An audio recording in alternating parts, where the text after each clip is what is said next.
G7 में PM Modi और Trump की द्विपक्षीय बैठक है और हम आपसे ये जानना चाहते हैं कि क्या अमेरिका और भारत के रिश्ते आने वाले समय में बेहतर होंगे या जो तनाव पिछले कुछ समय से हम देख रहे हैं, चाहे वो सैंक्शंस की वजह से हो, रशियन ऑयल खरीदने की वजह से हो या जिस तरीके की एक कोल्ड वाइब हमने देखी है, वो अमेरिका और इंडिया के बीच में बनी रहेगी? बहुत बहुत धन्यवाद। मेरा नाम दीपक वोरा है और आप बातचीत कर रहे हैं भारत की, अमेरिका की। अमेरिका में मैंने पोस्टिंग की है, हर साल वहाँ जाता हूँ, मेरी फैमिली वहीं पर है। अब आपका जो प्रश्न है वो बहुत अहम है। ट्रंप वन में, और हम लोग बड़े खुश थे जब ट्रंप दूसरी बार आया, ट्रंप वन में तो बहुत अच्छे संबंध थे भारत और अमेरिका के बीच। ये भी कहते थे कि हम अब की बार फिर से ट्रंप सरकार, वो भी भारत आए थे, हम लोग गए थे वहाँ पे, हाउडी मोदी का एक इवेंट हुआ था, यहाँ पे नमस्ते ट्रंप हुआ था। तो उस समय बड़ी अच्छी तरह से कोस्टिंग कर रहे थे, कोस्टिंग इवन कील पे, लेकिन फिर बाद में वो रोल डाउन होने लगे। इसका कारण क्या है, मैं आपको संक्षिप्त रूप में बताता हूँ। आई थिंक 1953 में रिचर्ड निक्सन होते थे उपराष्ट्रपति, वो भारत आए थे, हमने अच्छी तरह से उनकी खातिर की। लेकिन फिर वो हमसे कहने लगे कि आपको ये करना चाहिए, कम्युनिस्ट के अगेंस्ट लड़ना चाहिए। हमने कहा क्यों भाई, तो हमारा चाचा है जो हमको आदेश दे रहा है। तब से अमेरिका को ये लगा है कि भारत हमारे से दोस्ती करेगा, हमारे से मदद लेगा, लेकिन स्ट्रेटेजिक ऑटोनॉमी जो है वही करेगा जो वो सोचता है उसके हक में है। आपको मालूम है, लिंडन जॉनसन होते थे अमेरिका के राष्ट्रपति 60s में, जब मिसेस गांधी वहाँ गई थी, जब भारत में अकाल था, हमने अनाज लिया था उनसे, उन्होंने हमको दिया था, दान में दिया था, हम लोग भीख मांगने गए थे। और वहाँ पे ये भी उन्होंने कहा था कि भारत की प्रधानमंत्री भीख मांगने आई है। लेकिन लिंडन जॉनसन ने एक बार कही थी, क्योंकि भारत आलोचना करता था अमेरिका की वियतनाम पॉलिसी की, तो लिंडन जॉनसन ने कहा देखो, इनको मुझसे मदद मांगते हैं और मेरी आलोचना करते हैं।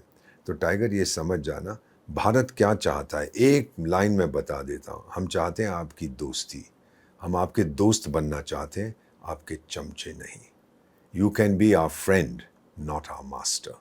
अगर ये बात आप समझ जाएं, आपके जो वैल्यूज़ हैं हमारी भी वही हैं। हम भी डेमोक्रेसी में बिलीव करते हैं, हम भी चाहते हैं कि शांति हो, ये हो, वो हो, लेकिन आपकी तरह हम हर चीज़ पे बंदूक नहीं निकाल लेते हैं। हम ये नहीं कहते ठोको इसको, ठोको उसको। हमारे दूसरे तरीके, हम चाणक्य की संतान हैं।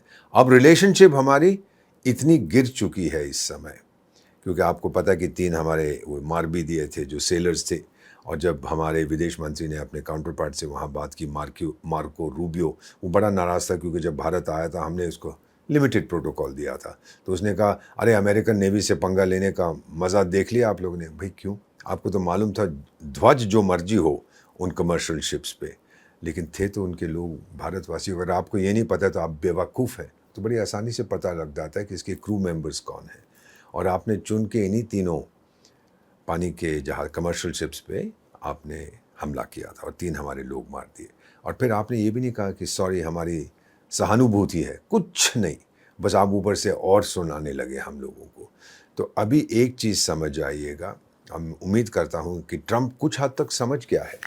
क्या समझा है कि अगर दोस्ती करनी है तो बराबरी की दोस्ती करो, हम आपके चमचे नहीं हैं, ना कभी होंगे। ये इंडिया नहीं है, ये भारत है। आपने देखा था जो G7 की मीटिंग हुई थी फ्रांस में, ज़रा फ़ोटो आप ध्यान से देखिएगा।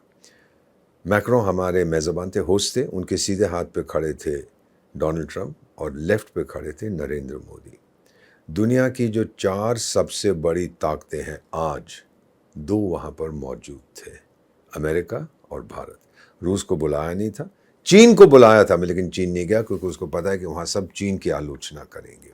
तो उनके वाइस प्राइम मिनिस्टर भी नहीं, प्रेसिडेंट भी नहीं, वाइस प्राइम मिनिस्टर, एक वर्चुअल मीट में उसने पार्टिसिपेट किया था। तो जब ये 2 महाशक्तियाँ वहाँ पर मौजूद थीं, आप नीचे की तरफ नहीं देख सकते। हम अब आंख झुकाते नहीं, आंख उठाते नहीं, आंख से आंख मिलाते हैं। जिस दिन अमेरिका को ये बात समझ आ गई, उस दिन हमारी रिलेशनशिप फिर से ऊपर चढ़ने लगेगी। फिर जो पीएम की बात होनी है डोनाल्ड ट्रंप के साथ, उसमें बातचीत किस मुद्दों पे होगी? मैं जानता हूँ डिफेंस पे होगी। पैसे आपने ले लिए हैं, वो फाइटर प्लेन्स के अभी इंजन नहीं हमारे पास आए। फिर आप वीज़ा में बहुत हम लोगों को तंग करते हैं, लेकिन फिर मेडिसिन के एरिया में हम लोग कोऑपरेट करते हैं, स्पेस में कोऑपरेट करते हैं, हेल्थ के मामले में हम लोग कोऑपरेट करते हैं। तो बहुत से सेक्टर्स हैं जहाँ हमारी दोस्ती है, लेकिन ये एक तरफा नहीं हो सकती। ट्रेड के मामले में आपने हम पे टैरिफ्स ठोक दिए थे। क्या सोचते हैं आप, कौन है, टैरिफ्स लगा दो। आपने ये देख लिया, आपने तो हमको इकोनॉमिक मार करने की कोशिश की थी, हमने सह लिया। ईरान के ऊपर तो आपने मिलिट्री मार की, उसने भी सह लिया। समझ जाइए, वियतनाम में आप गए, वहाँ वो लोग इकट्ठे होकर ठोका आपको। अफ़गानिस्तान में वहाँ के लोगों ने इकट्ठे होकर ठोका आपको। ईरान में वही हुआ है, इराक में भी वही हुआ था। जब आप किसी पर हमला करते हैं, चाहे मिलिट्री चाहे आर्थिक, वहाँ के लोग इकट्ठे हो जाते हैं। ये अगर आप समझ जाएं, आप शक्तिशाली हैं, नंबर 1 है, बहुत पैसा है, बहुत तगड़ी फौज है। लेकिन ये भी समझ जाइए कि किसी दूसरे देश पे इस तरह से गाली गलौज करना या कहना मैं ये करूँगा वो करूँगा, ये सही नहीं।